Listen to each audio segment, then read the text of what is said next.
Are you looking to grow revenues, increase profitability, or obtain financing? If so, you came to the right place. Running a business is all about leadership. How do you become a better leader? Learn from the successful entrepreneurs and business owners how to lead your organization more effectively. That's why we created Leadership Live at 8:05, Talking Small Business, to help you succeed with your host, Andrew Frazier, Business Growth Pro and CFO and founder of the Small Business Pro University. Every Tuesday evening at 8 p.m. Eastern, we're joined by experienced entrepreneurs and business owners who share their secrets to success via live stream. Also, every Friday morning, we release a new podcast episode. Either way, you will learn about developing your business leadership skills from our roster of highly performing guest experts.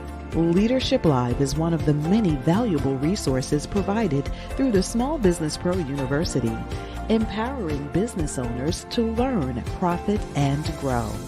Find out more at sbprou.com.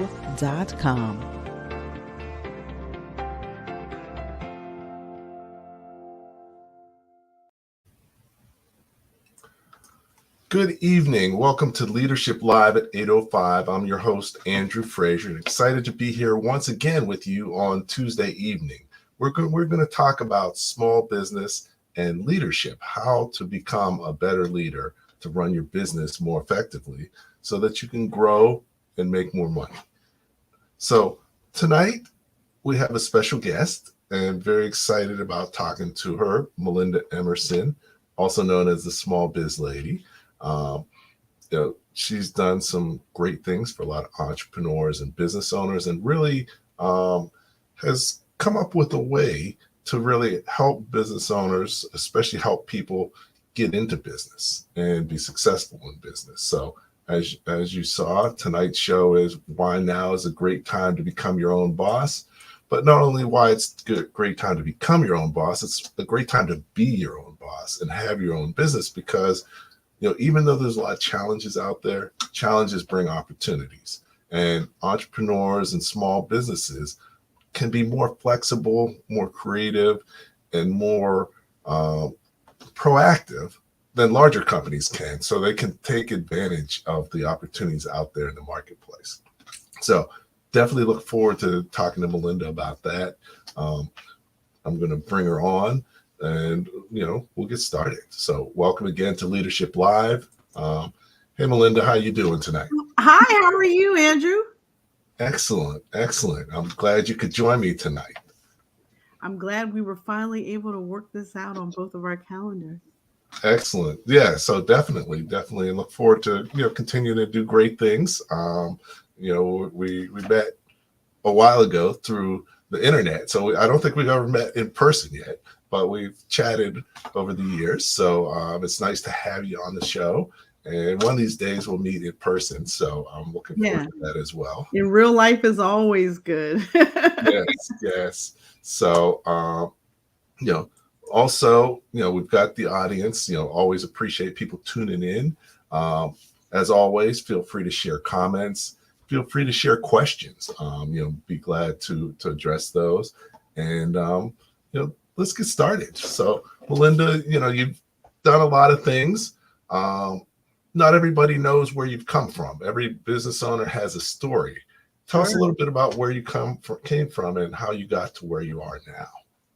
Well, my entrepreneurial journey started with a job, right? So I went to college. I went to Virginia Tech undergrad. I majored in broadcast journalism, and I was very fortunate right out of college to get a good job in Market 20 television in Pittsburgh, which is my hometown. And my second job in the business came just a year later when I was 23 to come to Philadelphia to be in Market 4 television. And it was like my dream job, and I got it just that quickly. But, in life, like in many things, you got to be careful what you wish for, because you just might get it. After I got here and became a television producer in this large market, I realized that I didn't enjoy the work. I didn't enjoy the people. Like I actually hated my job. And so when I was 26 years old, I grabbed my laptop. I had a fax machine and a dream, and I set up shop in the basement of my house. And that was 23 years ago. And I've been in business ever since.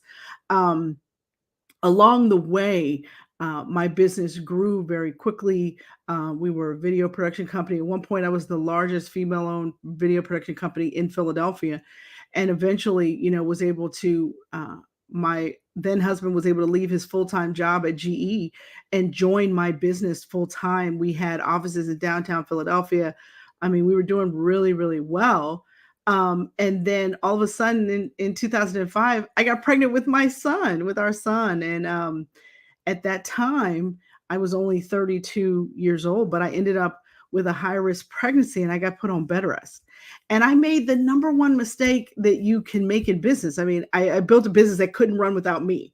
And so the year that I had my son, I literally almost lost everything because by being sent home and being put on bed rest, and just to help everybody out here who's younger than me. So in 2005, Wi-Fi was not in everybody's home. So when I got sent home, I was at home. I basically had a Palm 3 cell phone trying to run my life. And I can tell you, it didn't run so well between, trying to run my business on a phone, not having internet in the house, going to the hospital twice a week, getting testing done. It was a very, very, very stressful time. But I honestly believe, looking back on it now, it was God's way of redirecting me. Because at the time that I got pregnant with my son, I was probably the worst workaholic anybody ever met. I mean, I actually would leave church on Sunday and go to the office 3 to 4 more hours to work some more. And I had convinced myself back then that we could just outwork people. Like our secret sauce was we just gonna outwork you. You call my office at 9 o'clock at night, people would answer the phone like it was 3 o'clock in the afternoon. And after I got pregnant with my son, I realized I couldn't work like that. And then I realized that I didn't even want to work like that anymore.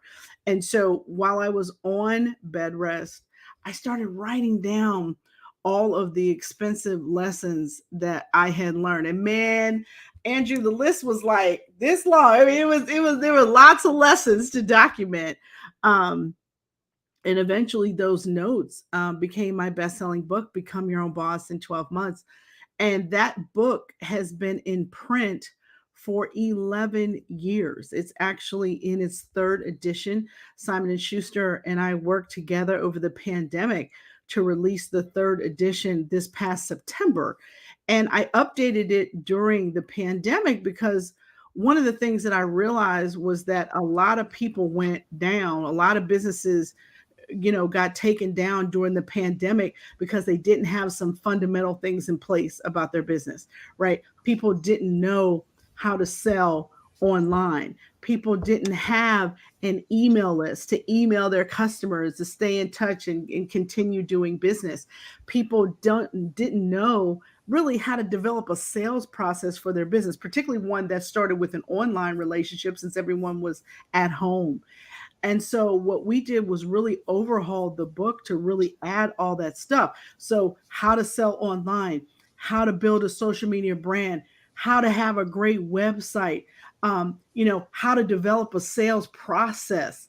Those are things that we put in the book, brand new, because what we know about marketing now is that it's complicated, right? So it's like you can't just put up a website and hope people find you. No, you got to know something about SEO. You got to know something about content. Then you got to use social media strategically because the whole goal of social media is to drive traffic back to your website. Then it's a whole thing. And then you've got to buy ads because no matter what you're selling online at this point, it has now become a pay to play thing. So you really do have to know how to buy ads, without losing your shirt, because there's a whole lot of ways for people to take your money online. And so I really took the time to break down all of those things. And when my book was getting ready to come out for the first time, That was when the recession of 08, 09 hit. So my book was due to my publisher. I think it was like September 1st, 2008. And I think the market crashed like 14 days later. So they called me up and said, Melinda, thank you so much for being a first-time author that actually turned your book in on time. But we don't think anyone's thinking about entrepreneurship right now with all these people losing their jobs. So we're going to postpone the release of your book until March of 2010. That was 18 months after I turned my book in. And my book was supposed to come out early the next year in 09. And so I was like, holy macaroni, Batman, what is we going to do? You know, and one of my friends from the National Speakers Association, her name is Laura Stack, and she said to me, look, Melinda, if I was you, I would start publicizing that book like it's coming out anyway. And I would hire a publicist, find somebody to know something about this new social media thing. Because again, in 2008, Twitter was 1 year old, right? It was not like it is now where everybody's like, friend me, follow me, connect with me on LinkedIn. It was nothing like that. And I can remember the first time I talked to the woman who I hired to be my publicist. She was like, oh, I know exactly what we're going to do to build your author platform. Again, those are two words people didn't even use together back then. And she said, we're going to go out on Twitter and build your brand. And I remember saying to her, what is Twitter? Like, I didn't even know what she was talking about. You know, so eventually I got to Twitter, but my name, Melinda Emerson, was taken. And that was the day I became the Small Biz Lady, which we now know was the best branding thing that ever happened to me. So that was my long, circuitous story to tell you. That is how I became America's #1 small business expert. Okay. I mean, outstanding story. And, you know, not only that, have you become it? You know, one thing that I love about what I do, and you probably love about what you do, is I learn new things every day, every week. So every year you become that much better at what you do. So I'm sure you really like what you do, and it comes through. But definitely let me know when you're coming out with your next edition, because I'll know that we're going to have a recession. So I'll prepare. Every 10 years, people that don't sleep, every 10 years, there is a recession. It is historical. So get ready. Okay. All right. So definitely that.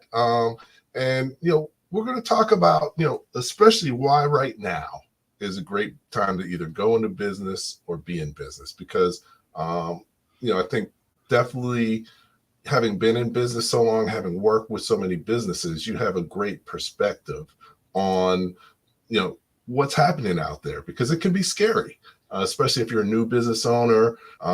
There's a lot of uncertainty, but, you know, let's talk about some things that you can do to be more successful. But before we do that, I just want to let people know, or people probably know, that the Leadership Live at 8:05 is done through the Small Business Pro University, and probably be good for you to know what the Small Business Pro University is. So we have a quick video, and then we're going to come back and talk to Melinda, and looking forward to learning more.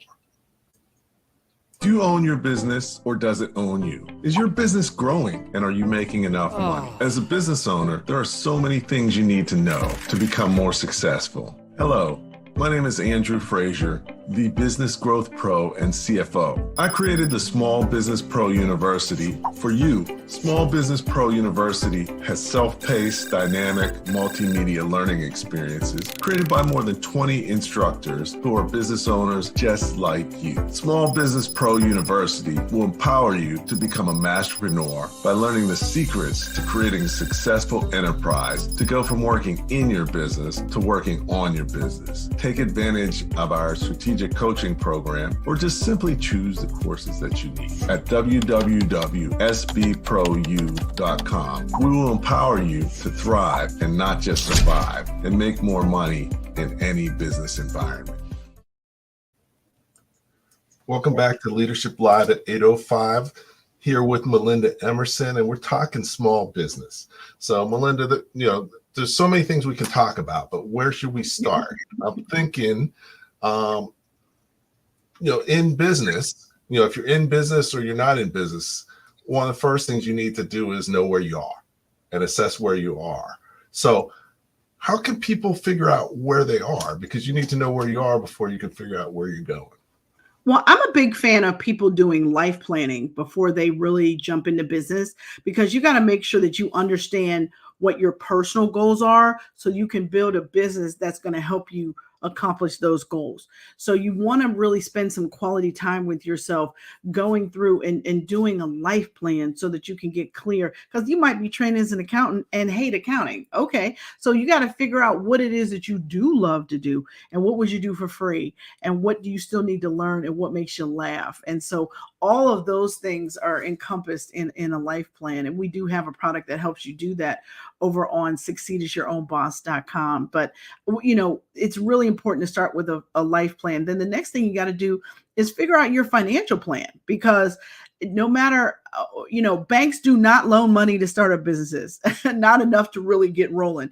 So the money to start your business is going to come from your right or your left pocket. So you've got to look at your family budget, or if you don't have a family budget, you got to start one. You got to look for ways where you can tighten your belt. If you're a single person, you should be saving 30 to 40% of every paycheck. If you are married, you should be living on one paycheck, because the first thing you got to do is cure your addiction to your paycheck before you go into business. And then you got to look at your business idea. And you need to look at it from the standpoint of what skills do you have versus what skills do you need to run this particular business. Sometimes I suggest to my clients that they might need to go work part-time for a business like the one they want to start, so that they can make sure that they know what's involved in running that kind of business. And this is particularly true for people who are buying into franchise businesses, because oftentimes, people don't calculate the manual labor involved in a franchise retail business. And so I want you guys to do that so that you're clear about what you're getting into. And then the next thing you've got to do is really figure out who is your paying customer, because if everybody can use your product or service, no one will. So you want to get really clear about whose problem you're going to be solving, and how you're going to reach them, and how much monthly budget you're going to spend on your marketing efforts to reach them. And then fifth, you've got to have a business plan. Do not spend more time planning your girls' trip or your family Christmas vacation than how you're going to support yourself and your family financially. You do need to plan for success, and that's what a business plan is. Now, do you need a 40-page manifesto? No. But do you need 10 good pages that are going to describe what your business is, how it's different in the marketplace, who your target customer is, how you're going to reach that customer, and how you're going to fulfill orders and keep customers down the line? Those are things you need to understand. And that's why you need to think it through and write it down. And you got to understand who your competition is as well. And then the last thing I think you need to do when you're first starting out in business is launch while you're still working. Look, it takes 12 to 24 months for you to figure out who your real niche target customer is and get a steady flow of business. So do not cut off your paycheck or your health insurance prematurely, because those things are expensive. So you really want to make sure that you do your due diligence and make sure you know how your business makes money, and you know how to do that on a regular basis before you ever consider quitting your job. Okay, that's a whole mouthful, but great advice. I subscribe to all of that. And but let's unpack it, because you really covered some really huge things. And you talked about life planning, which is key. Financial plan, having the skills, figuring out your target market, developing a business plan, and don't go before you launch while working. Launch while working. Yes. Right. And actually, I covered that in my book. I have a chapter that's called "Can I Get My Old Job Back?" Because because you quit too soon, you'll be at the door knocking, asking for your job back. Right. You know what you're doing. Yeah, so, for sure. Let's talk about life planning, because Sure. I think it's great that you said it. I always say that you have your business to make your life better. Your life's not to make your business better. So when you talk about life planning, what do you mean? What does that look like? Well, sometimes, in life, you might be working on everybody else's agenda but your own. And this particularly happens to women because, we're wives, we're mothers, we're business women, it's like, no, stop the music for a minute and really spend quality time with yourself and figure out what it is you really want to do. What is your dream life? You need to figure that out. And then you can figure out, okay, well, what kind of business can I start that's going to throw off that kind of money that is going to allow me to live like that? So you've got to get clear on your vision. And honest, I'm a big fan of when people do life plans, I'm a fan of doing vision boards alongside it. So once you get your life plan together, I like a physical manifestation of it in a vision board so that you can get really, really clear about why you're working so hard. And I want you to put it up on the wall near your computer. So on them days when you are tired or you got a client that just yelled at you, you can remember why you're working so hard and what you're working towards. Very, very important. Okay, excellent, excellent. So yeah, I mean, definitely getting that plan together, focusing on knowing what you need to focus on and where you're going is key. You also talked about a financial plan, which I think is great because too many people go into business without enough money to do it right, and then also just even if you have saved your money, do you have you change your life so that you can afford to do it and your expense structure, because that'll kill you every time. Oh yeah. If So you don't manage your household with a budget, you will not manage your business with one.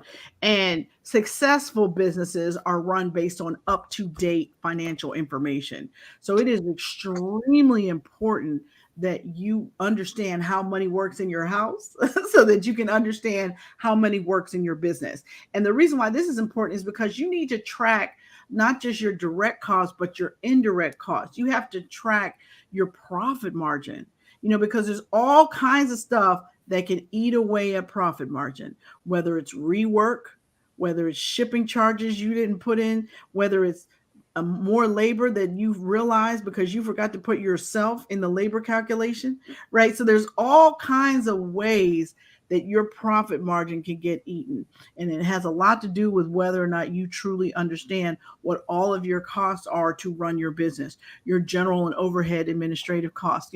These are things that you really have to understand. And if accounting isn't your background, you need to get a professional involved in your business early on to help you understand how much money you really need to lock and unlock the door every day at your business, because you want to make sure that you are making a profit. I read a study in the Harvard Business Review, maybe like 7-8 years ago, that said 60% of small businesses are not profitable by any measure you could possibly use.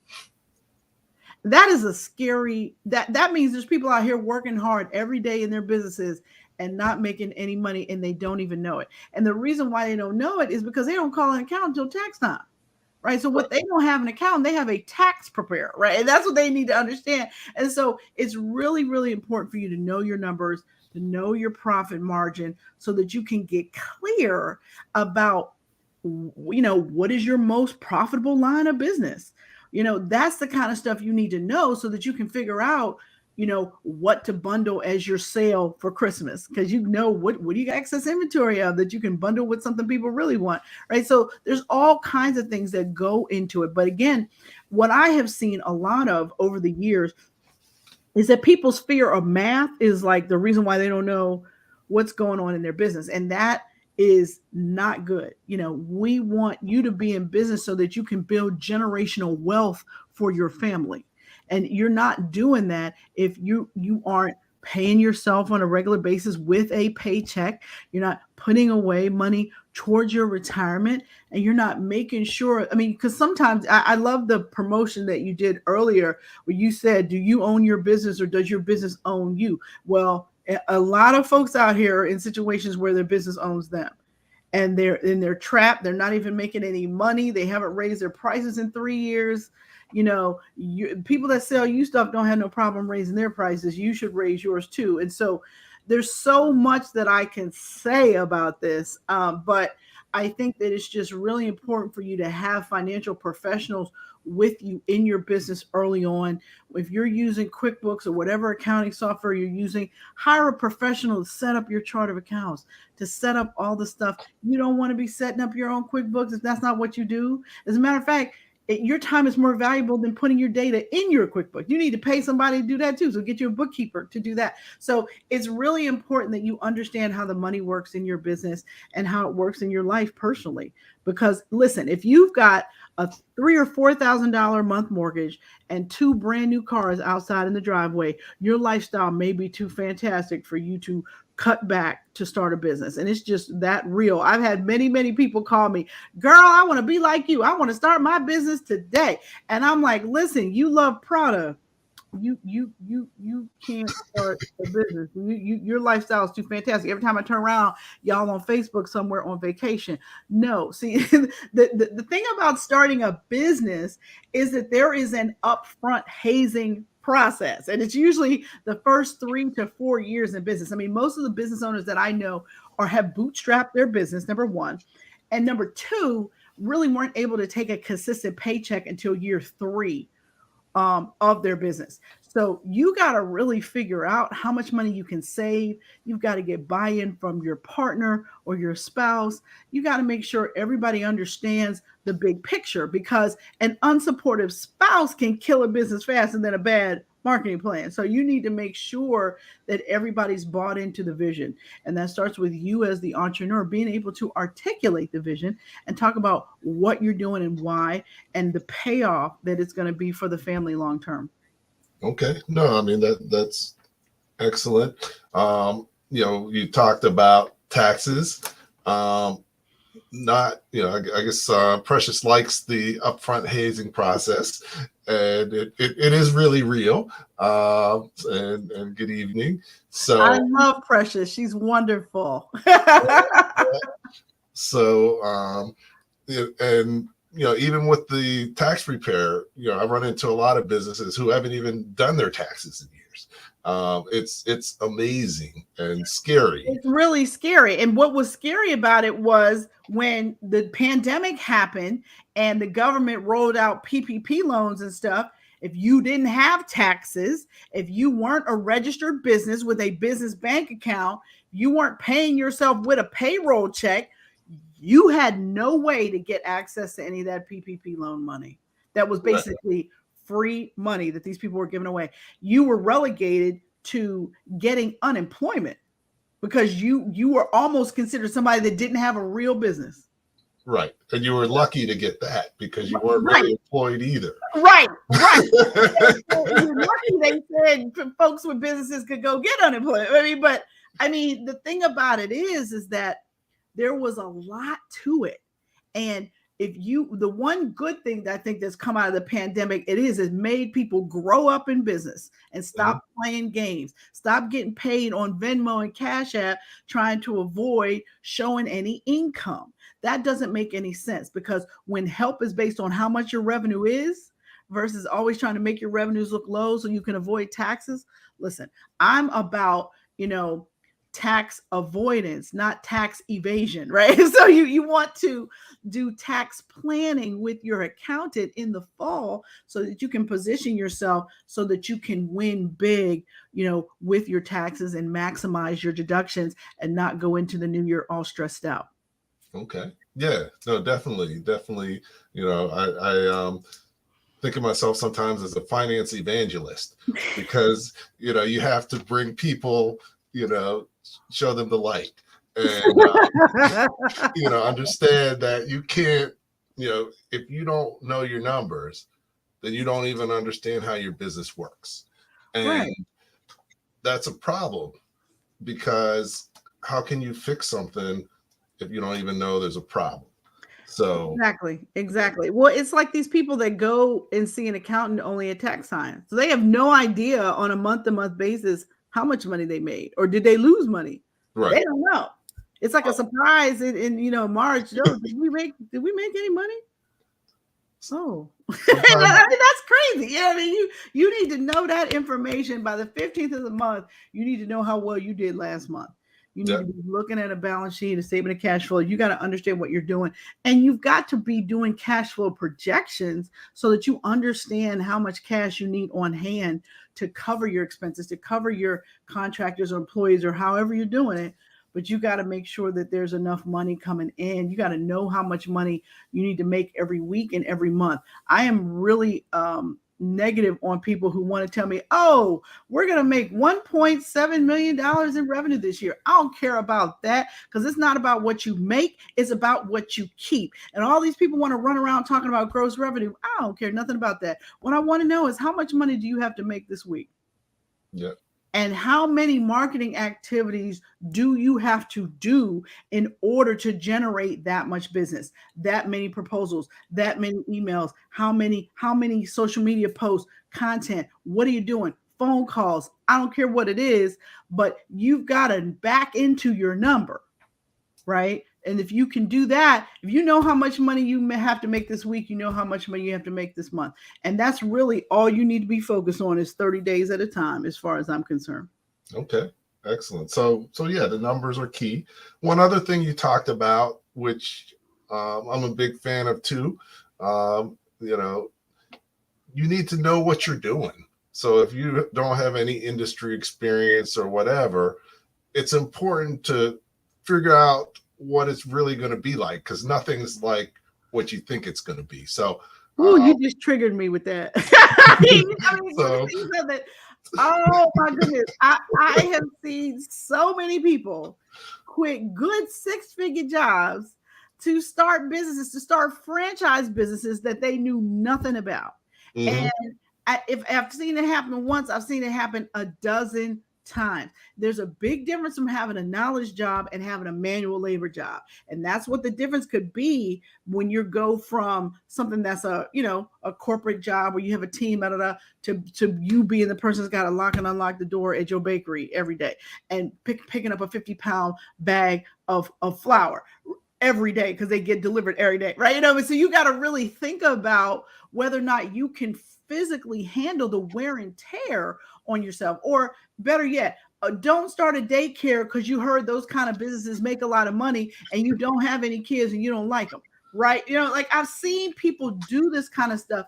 It's like, don't start a restaurant because you like to eat. Start a restaurant because you know something about running a restaurant, right? I mean, but I see this stuff all the time. And it's like, please, please, please do not go into a business you don't know anything about. Do yeah, not do that because you are setting yourself up for failure. You yeah, just are. Now, that doesn't mean every now and again somebody doesn't get through and ends up with a successful business. But learning on the job is the most expensive way to learn. And you do not want to do that when you have plenty of time to do your research before you went into business. yep, yep. So no, definitely critical. A lot of times, like you said, maybe you need to get a part-time job in that industry. Maybe Absolutely. you need to keep your job and do it part-time. Do your business part-time. A lot of ways to do it, but once you jump out there, you're out there, and Right.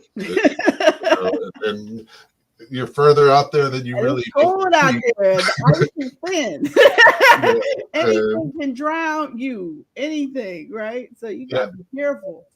yeah, and also, it's important. What I found is when you're doing a business, everything takes longer and costs more than you Oh, would expect it to. Like if you've been in pretty much. corporate, you're used to just stuff happening. But talk a little bit about some of the differences that of your life and what you got to do when you're making the transition. Well, first of all, when you're making the transition, you're not going to be able to afford a huge team at first. So you've got to figure out what kind of help you can afford, right? So you have to have an accountant, you have to have a lawyer, But you might need to put together what I call a kitchen cabinet of advisors. And these are 5 people that are invested in your success. So the first person in your kitchen cabinet should be someone who is an existing entrepreneur, somebody who's been there, done that, and got 2 t-shirts to talk about it. You also need to have someone who is a customer or a potential customer that could be that internal advocate for you, or someone just to give you the lowdown on what the real budget is as you're preparing a proposal. The third person in your kitchen cabinet should be someone who is a mentor, and they can be somebody in your industry or not, because you're going to have that one person that is your emotional support person when your spouse just don't get it. So this is the person that's going to talk you down off the ledge. And then if you had the opportunity to go to college, oftentimes somebody who's a lawyer and somebody who's an accountant. So those are the fourth and fifth people that you need in your kitchen cabinet. Now, I'm fortunate because I have a finance person as well as a lawyer in the family. Even my mom has an accounting degree, but don't tell anybody, but I hate to take advice from them. But the point is that you really do want to surround yourself with expertise that maybe you only have to pay with food, right? So that's why I call them a kitchen cabinet of advisors. These people will work for food. Now, the thing is, you got to be careful though, because if they give you advice and you don't take it, you could ruin a relationship for forever. So you want to be really clear that you do not waste these people's time. And if they give you advice, you better take it or have a darn good reason why you didn't. So that's something that I think is really, really important.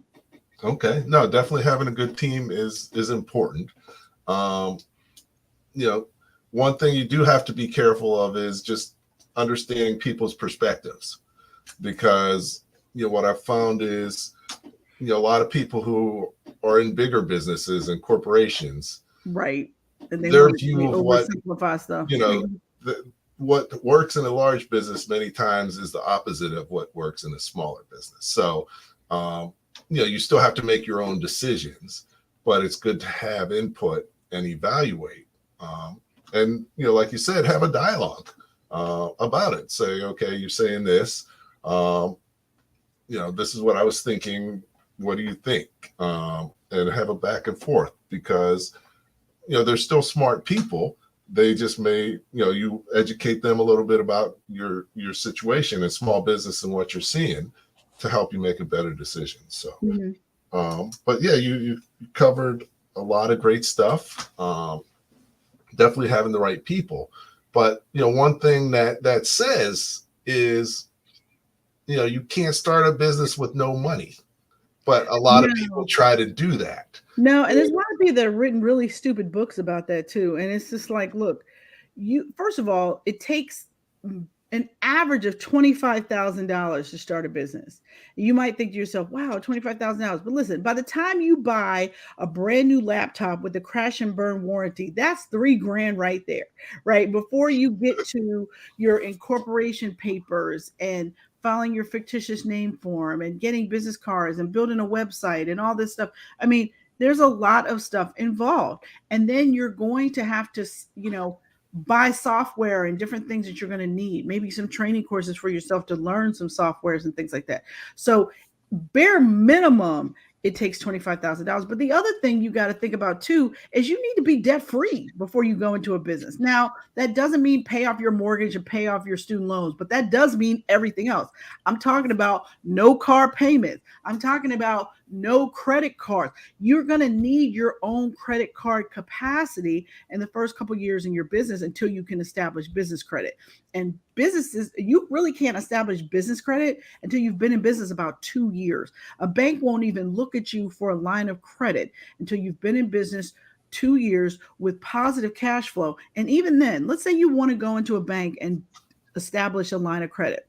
Well, they're only going to give you 10 to 15% of your gross revenue. So if you grossed $100,000, that means they might approve you for a $10,000 line of credit. That is no money. So you really want to make sure that you free up your personal credit capacity, that you know how much money you have access to. And depending on your age, you may or may not want to touch your 401k, because the reality is 90% of businesses will be out of business in 5 years. Yep. And I hate to be like this bucket of cold water in your face, but I'm going to do that for you because honest feedback is love. So what I want you to do is, if you're over 55 years old, I might not touch your 401k. You need to save that, and you need to figure out some other kind of way that you know, are going to fund your business. I'm also not a huge fan of home equity loans either, because that's where you live. So if you put your house on the line, you can end up living out of your car, and I don't want that for you. So you really need to think very carefully about where you're going to get the money to start your business. But know that most of the time, your money is going to the money to start your business is going to be your personal resources, because you might be able to go to a CDFI, which is a community development financial institution. Let's say you can borrow 25,000, maybe, but they're going to make you have an SBA guarantee. They're probably going to put a lien against your house if you have one, a UCC one against all your current and future assets. That they over collateralize these loans, and they lock you up so that when you get bigger and you need a real loan, like from somebody like $100,000, $150,000, you got to go deal with these people that have first position on a $25,000 loan with a lien on your house. So you need to be really careful about who you borrow money from, and strategically when you borrow money, especially if you know you're going to need more money down the line to expand. Okay. No, I mean, definitely that makes sense. It sort of is a partial answer to Danielle's question of, you know, why should you launch your business while you're still working on your job? You know, one is you need to save money Right. and keep your life running. Yes. Yes, but you also need to build your network. You know, the reason why I wrote my book, Become Your Own Boss in 12 Months, the reason why it takes 12 months is because A, you got to save money, B, you got to get business experience, C, you got to make sure that you build a network. You know, 50% of your initial customers are going to be people who know you or referred from people who know you. But if you haven't talked to your college classmates in 10 years, you can't call them and just start talking about your new business. You got to call them just to catch up. You got to call them just to reconnect, or what I call friend raising. So it's really, really important for you to think through, you know, all the things you need to know. Plus, you got to validate your business idea. Just because your mom and your girlfriends think it's a good idea, that's not a big enough representative sample for you to get out here and spend your life savings launching this business. So you want to be really, really, really, really clear about who your customer is, and really the market opportunity, and really looking carefully at the competition to figure out how you can position yourself against them. Okay. No, that makes a lot of sense. So now, also, you know, we're in the gig economy where a lot of people are freelancers and all that, and most people don't have 25,000 extra dollars and may never. So I don't believe that. I don't believe that. Let me tell you something. People that have this like latte a day habit, people who are super into fashion and always got the next whatever Fendi, Prada, whatever. No. Well, there's tons of ways we all waste money. I mean, if you're one of these people that's always got to be in the bar on Friday and Saturday night, guess what? Drinks are a lot cheaper when you pour them for yourself at home. So you really got to think about how you use money, you know, and really getting to the habit of saving. Even if it's $10 a week, you have to get into the habit of paying yourself first and saving. And really, I'm a big fan of pull all your receipts for 30 days. All your receipts for 30 days, and really look at what you spend money on. And I'm going to be the first one to raise my hand and say, my name is Melinda Emerson, and I have an Amazon problem, and I need to get off of Amazon. But you know, other people have other things that they do too much of. Maybe you have too many subscriptions in your house, right? You know, Netflix may be the only one you need. You probably don't need all the other ones, right? So you just kind of want to think through, you know, how you spend money, because I promise you, you can save $5,000. You can save $10,000. You can save $25,000 in a year. You easily can do it if you really start paying attention to how you spend money. Okay. So that's a challenge. And, you know, definitely if you're going to be a business owner, you're going to have to, you know, make things work. So someone else who has a comment sharing that they agree with you, I guess that's Christine on LinkedIn. You always appreciate comments and questions. Um, definitely writing things down is key. That's why you write that down. That's why you have a written business plan. So you talked about a business plan and how important that is, Oh yeah. um, you know, but it doesn't have to be like a crazy document. It doesn't. I mean, I'm a big fan actually of using business plan software to build business plans. Mhm. Liveplan.com, but from the website bplans.com, they've got a great resource. I mean, nloop.com is another one. There's a lot of free business plan software out here online too. So you don't start with this blank canvas and be like, let me figure out my business plan. No, it basically, a business plan is a series of questions basically that you have to answer, and you need to do the formulas for your financials. That's usually the toughest part if you don't have a finance background. I'm also a big fan of taking business plan courses.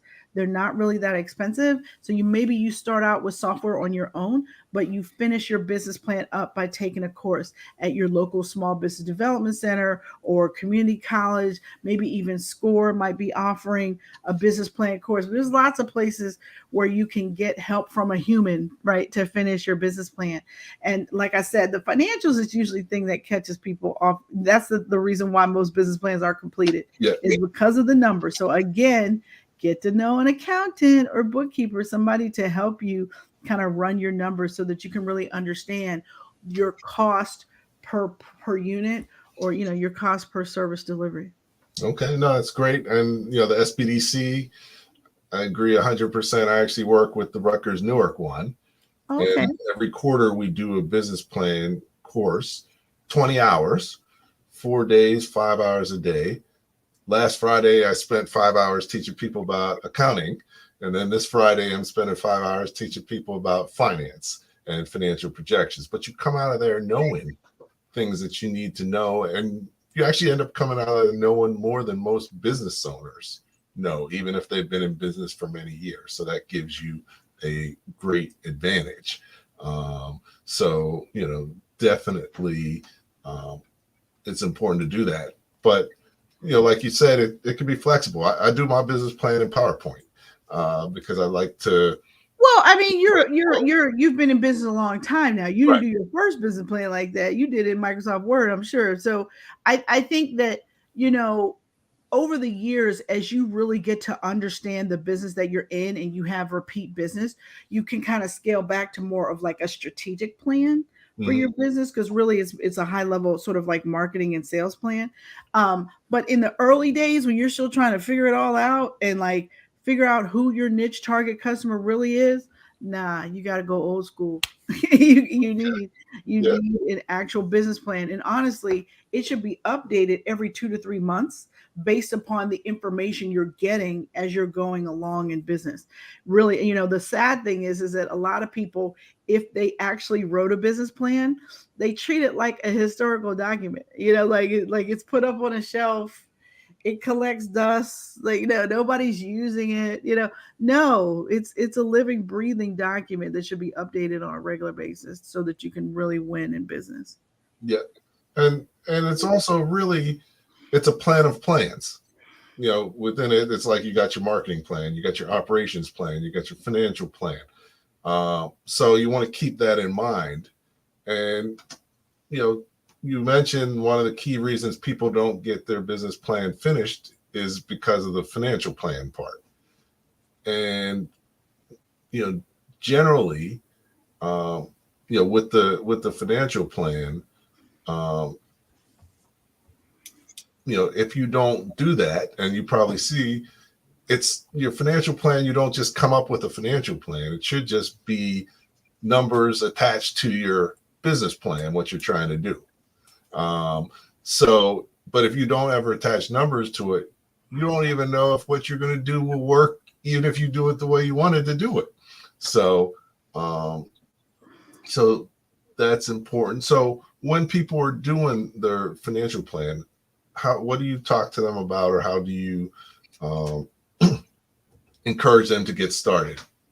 Well, again, my core background is actually marketing. So when it comes to helping people with the financial plan part of a business plan, I always bring in an accountant or another expert to teach that part of my business plan course.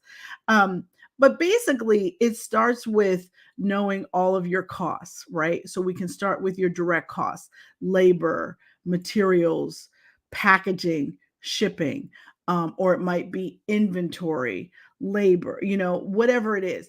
Then you've got to look at your indirect costs, things like general administrative costs, overhead, things that you can't bill directly for, things like a secretary, your legal, your accounting, your insurance, your utilities, right? These are things that have a percentage of these things have to be included in your pricing model, but they're not super obvious. So a lot of times you might skip over them.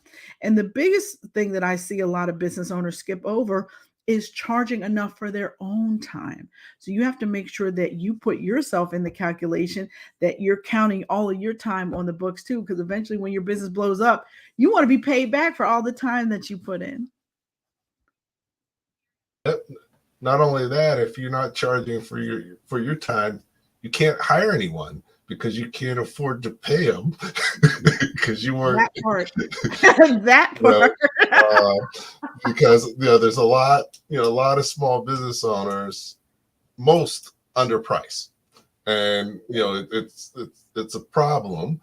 It's okay for a little bit when you're starting out, but you got to be careful about that because you and usually that's a confidence issue, right? It's like you go somewhere, let's say you're vending at a show and someone says, oh, how much is that book? My book is $20. But how many times have you heard somebody say, well, it's $20, but I'll give you a deal for 15. No, it's $20. Right? I mean, we undercut ourselves before somebody even demands a discount. We will undercut ourselves because of our confidence. Mm-hmm. And it's really important that your word mean your word, and that you don't just let people, come up and hey sis, can I get a deal? No, it's $20. Don't even try it. Like, I'm not even the one. I'm not here for it. So I mean, I think that I always tell people, I'll work for cheap, but I won't work for free, right? So if I'm going to help people out. But I think when it comes to pricing, if people can't afford you, if they tell you you're too expensive, that just means they're not your customer. What you don't want to do is get in a situation where you allow a prospective customer to devalue you or tell you that you aren't worth what you're charging. Because when people try to come for me with that, I'd be like, I'm sorry, Amazon, Verizon, and Adobe paid that. So that's my fee. So if you want to work with me, go around with your income, get you some more budget, and come on back. I'd love to work with you. I don't even deal with that. But there was a time, when people used to try to talk to me like that. And now I'm like, my brand reaches 3 million entrepreneurs a week online. So call the next one down the list. Oh, matter of fact, why don't you put the other 7 together? Because their reach online isn't as big as mine. So, and and it's a shame you have to go there with people, but there's always a Becky or somebody out here trying to, trying to talk crazy to you or devalue you on your price. And I'm not here for it at all. So no, that's excellent. So one thing I find is an hour goes super fast.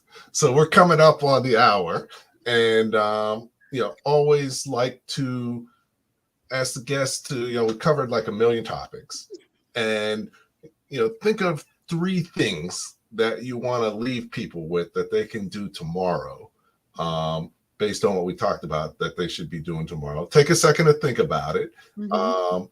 And I'll show, we have an upcoming event.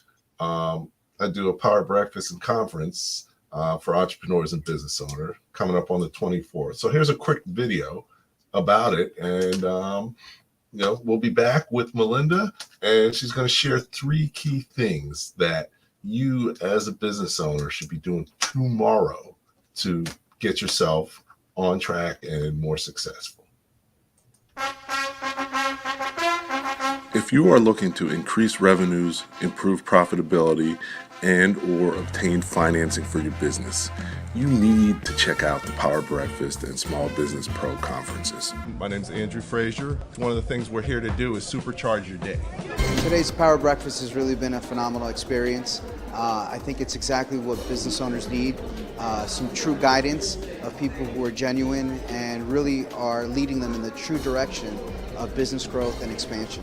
The Power Breakfast is so important for the entrepreneurial community because it gives the various business people who come together an opportunity to interact and also do some business. These events, hosted by Andrew Frazier, President and COO of Small Business Like a Pro, will supercharge your day.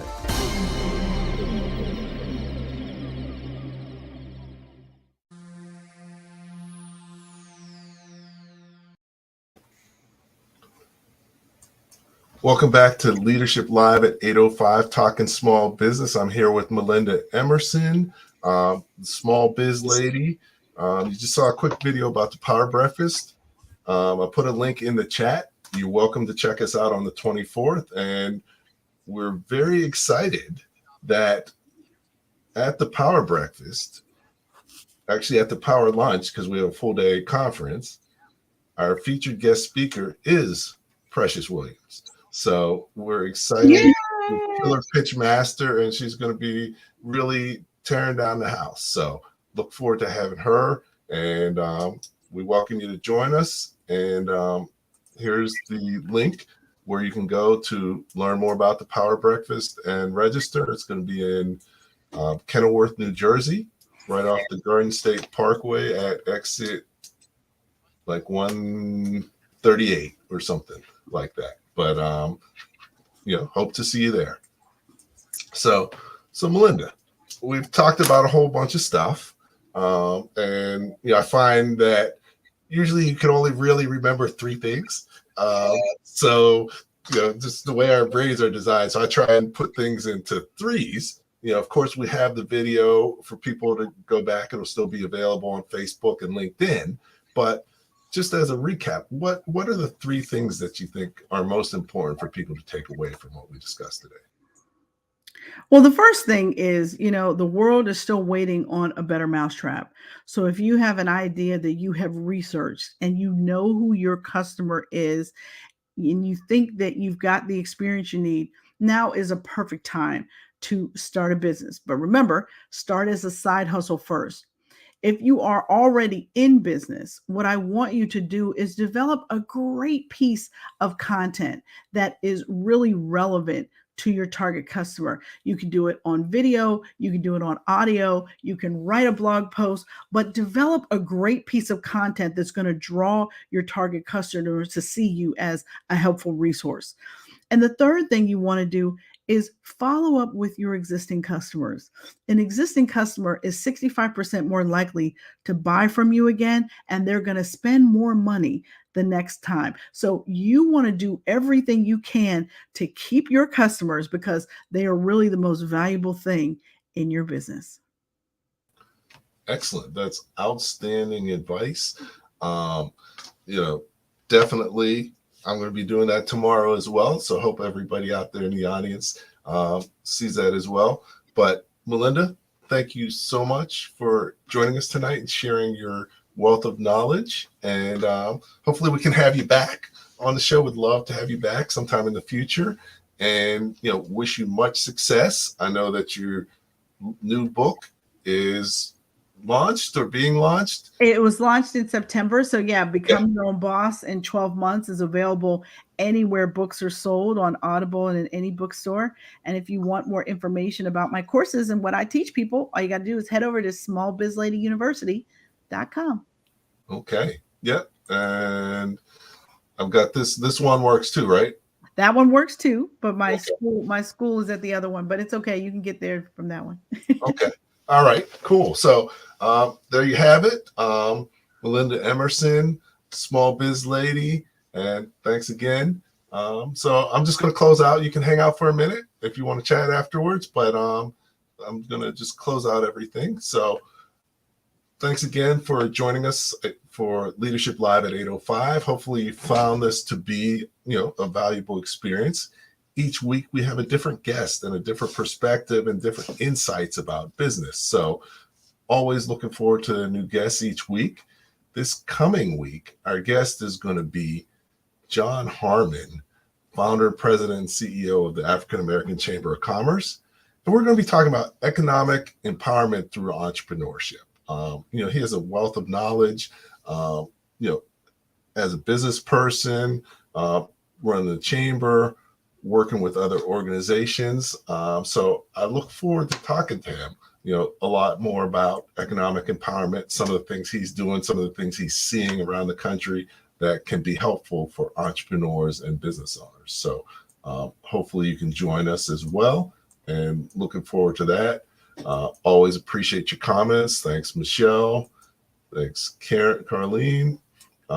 And, definitely always happy to be here. So at the end of the day, what I found and what is key for you as an entrepreneur and as a business owner is that the more you know, the faster your business is going to grow. So take care. Look forward to catching you next week. Thank you for listening to Leadership Live at 8:05, Talking Small Business. Subscribe to our YouTube channel and to the podcast on your favorite podcast platform. Leadership Live is one of the many valuable resources provided through the Small Business Pro University, empowering business owners to learn, profit, and grow. Find out more at sbpro.u.com.